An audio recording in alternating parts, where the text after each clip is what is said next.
virtual Thanksgiving Centerpiece workshop. Thank you for joining us. I'm sorry that we were not able to do it in the barn this year, but we hope that you can make your home as cozy and nice as it was in the barn. Give yourself a little fall ambiance, turn on the fireplace, some nice country music, and get yourself some tea and a snack and join us. I'm here with Vic from Laurel Glen Farm. She's going to be doing the Centerpiece workshop with me. First, what I would like to do is go over what we're going to be using. So in your kit that you picked up from the farm, there's going to be a pumpkin.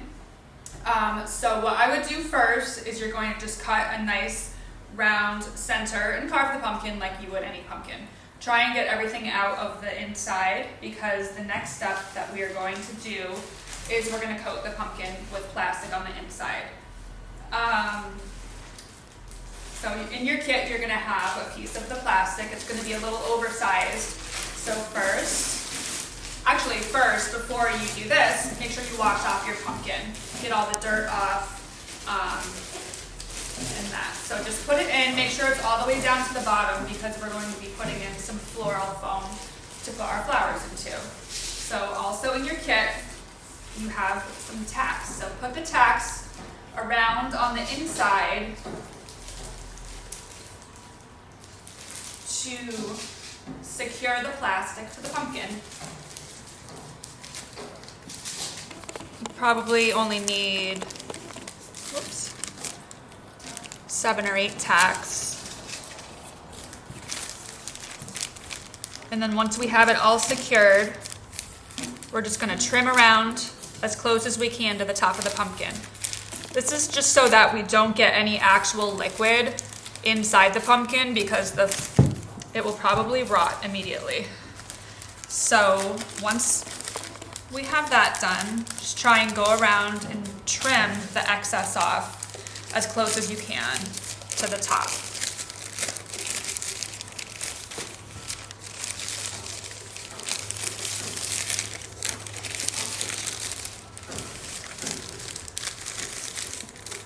There you go. Thank you.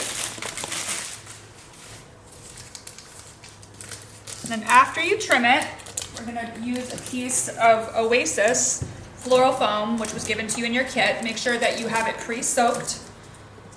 And they're all not going to fit exactly, so you're going to need to shave it down a little bit, because the foam is square, rectangular, and the pumpkin is round.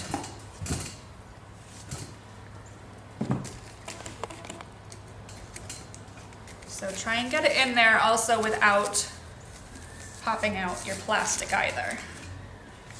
There you go. Thank you very much. You want to do it over that.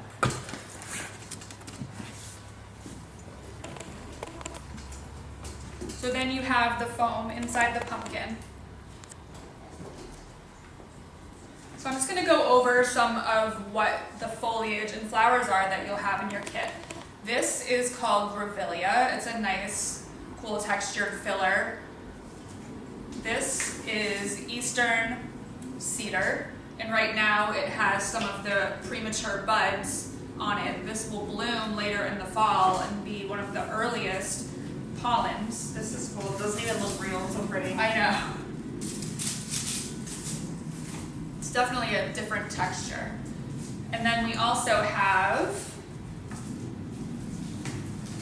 western cedar, sorry. So all of these, the first thing that I like to do when I'm designing is what's called greening up. So I'm going to take some of the more substantial pieces. And also keep in mind that we're doing a centerpiece for your table, and you're probably going to have a lot of food on your table. So you don't want to go too high, you don't want to go too wide, and you want it to kind of be a good shape in relation to your pumpkin. So when you have big pieces like that, you can cut them down into much smaller pieces. And also try and remember that you're going to want things to kind of lay along side and drape if you can as well. So this is a naturally drapey material, so I'm going to cut some shorter pieces of this and stick it in hopes that it'll also flop over.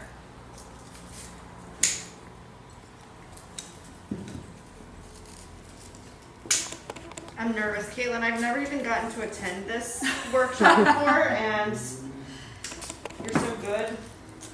They all come out amazing. Everyone's that I've seen the last few years that we've done this, I've been so impressed.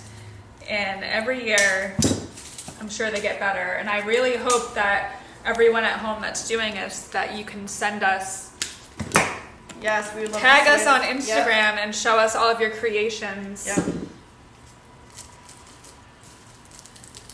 So you can do around the outsides. You can do a little bit in the center. Sometimes I'll stick pieces straight up in the center. Different angles.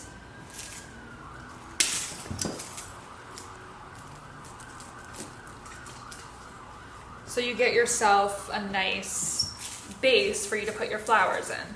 So then when you have the grevillea, I'm really not cutting anything much more than 6 inches.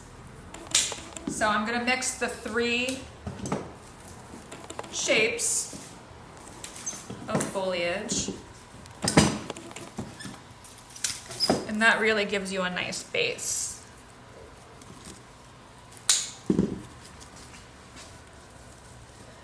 So you can see, once we start putting things in, it's going to push them down. So don't get too ahead of yourself when you're designing, because the final product really comes together the way that it's meant to. You can also turn your pumpkin around, look at it from different angles, because keep in mind, it's round and it's going to be a centerpiece, so people are going to be viewing it from all different angles. So sometimes I'll save the greenery and not use all of it and then add as I go. This is a nice naturally drapey piece, so I'm actually gonna put that here so that it hangs over the side. You got it. All right, so the next thing that I am probably going to do is find a place for my focal flowers. So this year we are going to be using 3 sunflowers and 3 red roses. These roses are called freedom roses. So be careful, because there may be thorns on the roses, but you can cut them up pretty high, and when you are cutting, you're going to want to cut on an angle. There's also, on the outside of roses, are called guard petals. Sometimes you see that they're damaged. You just peel them off. And one trick with roses, to open the roses, you hold them upside down and gently roll them in your hand. It fluffs open the center so they start opening. You're so great, Caitlin.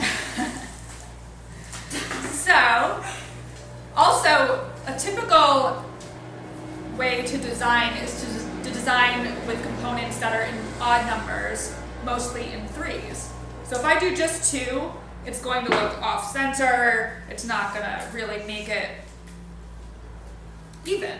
So you would think that 2 is an even number, but really with floral design, 3 is the more even number. Now, how about height? Are we playing with height here, or are there certain flowers that we want higher than others? Knowing me, it would just be like flat because I don't have the eye for it. I think because it is round, you can keep the main focal flowers at the same levels. Okay. And then I think we can play with height a little bit once we get into some of the filler flowers. Okay. And yeah, like that. But it is totally up to you, and you can make it however you would like it. So we're gonna put in, I'm gonna do the 3 sunflowers first. Just make sure you get them into your foam.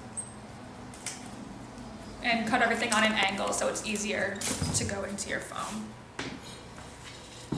And as you are doing it, push down some of the greenery that you have in there so that it does flop down.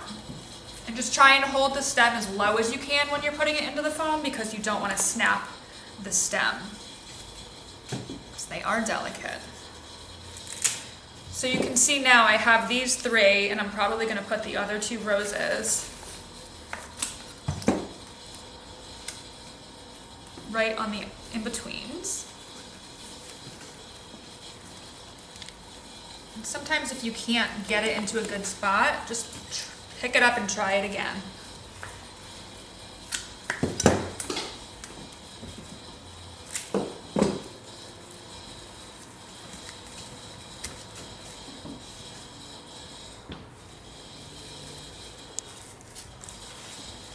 So next, what I probably would like to do you have all your sunflowers? I have just one. There's the other 2. Thank you. Yeah. Yeah, you can have them Oh my hang over. You're doing good. I kept my center a little open, but I want to Okay. see different versions, so don't Okay. do it exact. I picked a really small pumpkin because it's going to be a small table this year, you know, so. I know. It is. Alright, so next what we have, I'm probably going to start putting in, everybody is going to be getting a few stems of Alstroemeria, you probably between yellow and orange, so I have those as my stems. So what I like to do is just prep the stems before I put them in. I peel off some of the foliage. I don't need all the excess foliage because the foliage that I really want is what we already have in there. That's where I always go wrong when I'm making bouquets. Like, you're so good about stripping them. I know. It And that seems really makes a terrible. difference. It seems so sad, but really, it's all wrinkly and it's not desirable. So you can start filling in the areas, colors. So the Alstroemeria really is just one big head of a bloom, so I would try and keep that together. When we get into using some of the mums, you can see that they're all different sizes, and they are spray mums. So we can cut lots of pieces off of all of these.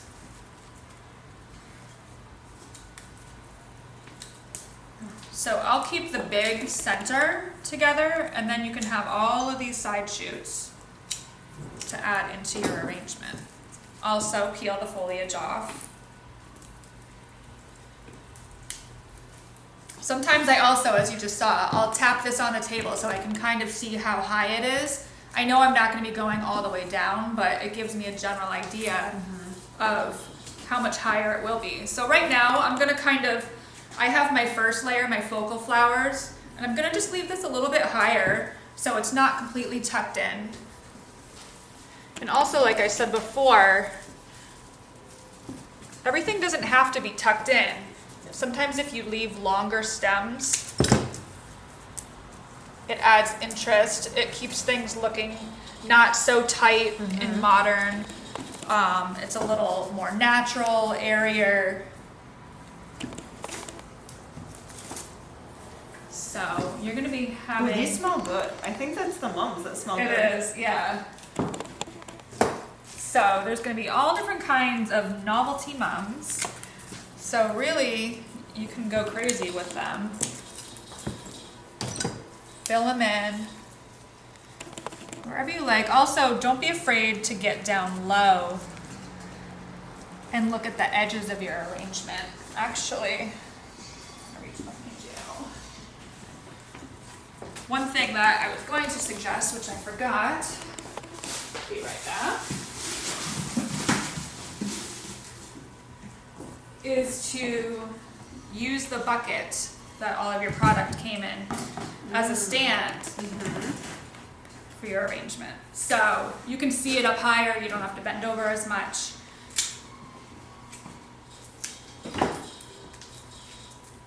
I'm going to keep adding some of the different foliages and different textures. This right here is Solidago. So this is going to be more of a plume texture. So you can keep them higher. I tend to like it to be a little bit lower. And also, you can do it in threes.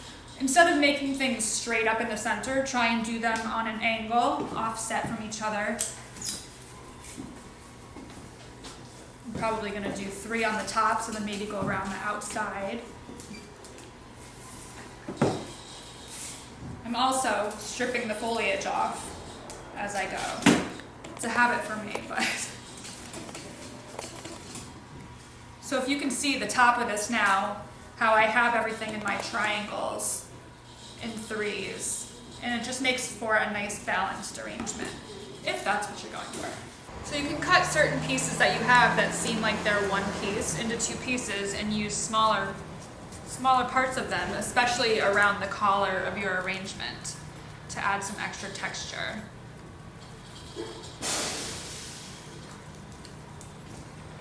So now I'm just going to be adding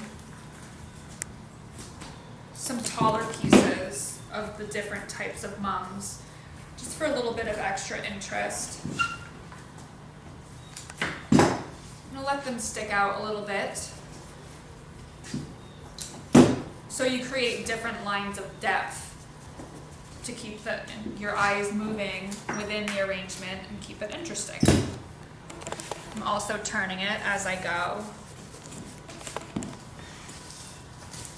to make sure that I keep it symmetrical and round.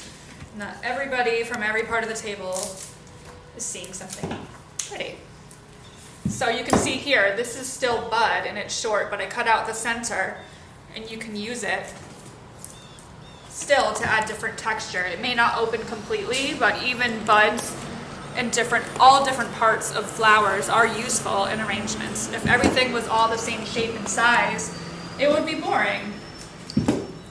So I find that really you can use almost every part of a stem.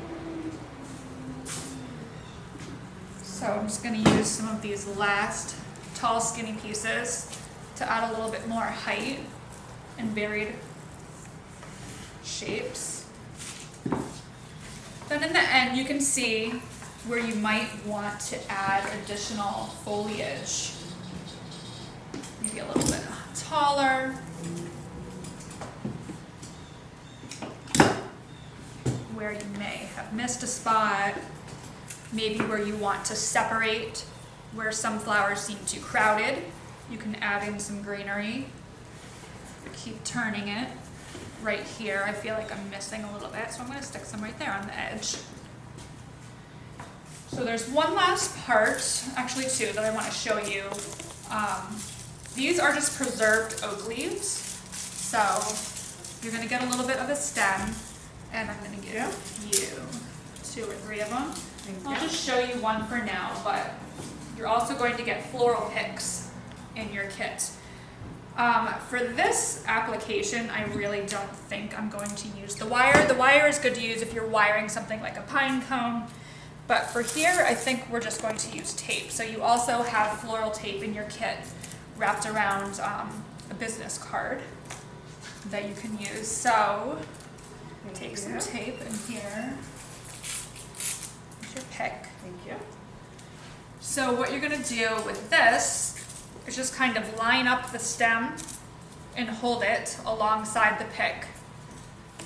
And then the way that floral tape works is if you lightly stretch it, it becomes sticky, and you really don't need, just keep a little bit of tension on it. If you do too much, it rips.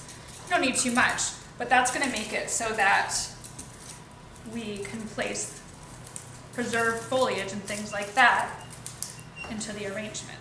So you can add a few of those. Actually, this one on the tip of this doesn't even need it because it already has one. So I like to tuck things like this in because otherwise it tends to look like a flag if it's sitting up too high. But if you incorporate it into the arrangement, then it adds more of just a different texture. So you can do this with all kinds of things. If you have berries that you find anything that doesn't have a stem that you still want to put into arrangement, you can get floral picks. So I have those in there. One other thing that I found, I'm a big fan of foraging. My neighbors always see me on the side of the road and they know it's just me picking strange things off the road and that I'm not having car trouble. They're like, oh, it's just Caitlin. Or they know that I walk around their yards and cut things from their yards too. So these are rose hips from wild invasive roses that are everywhere. So if you look alongside the side of the road in your backyard in an area that isn't generally taken care of, you probably will find lots of them. But I'm going to be including these. Be careful, they may have thorns and they're very sharp. But this is just adding a different textural element to the arrangement.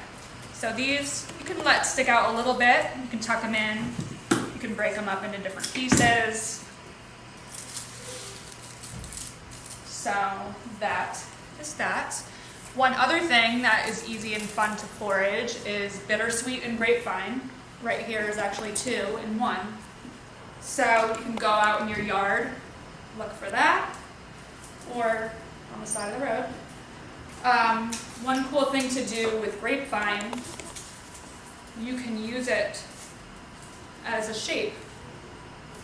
So if you want, we can tuck this in over here, tuck the other end in over here, and make some crisscross shapes. You can play with it, do whatever different sizes you would like. How cool is that? I know. I love it. So it just makes it more interesting, gives people something else to look at, and really embrace all the crazy twistiness of it. You know, you can crisscross, bend them, get creative, and then really the final part that you can do, if you want, some people decide they don't want to do it, is just add the stem back onto the top. So there will be a wooden skewer in there. I wouldn't cut it yet, I would just set it and see how it lays. Find a good spot for it, and then kind of just tuck it in there. So there you have your pumpkin centerpiece. So please feel free. Also, one part that I did not bring today, but you will have, is I will have miscanthus grass plumes. So I also like to tuck those in a little bit deeper and make it just more of a natural texture instead of sticking out too far.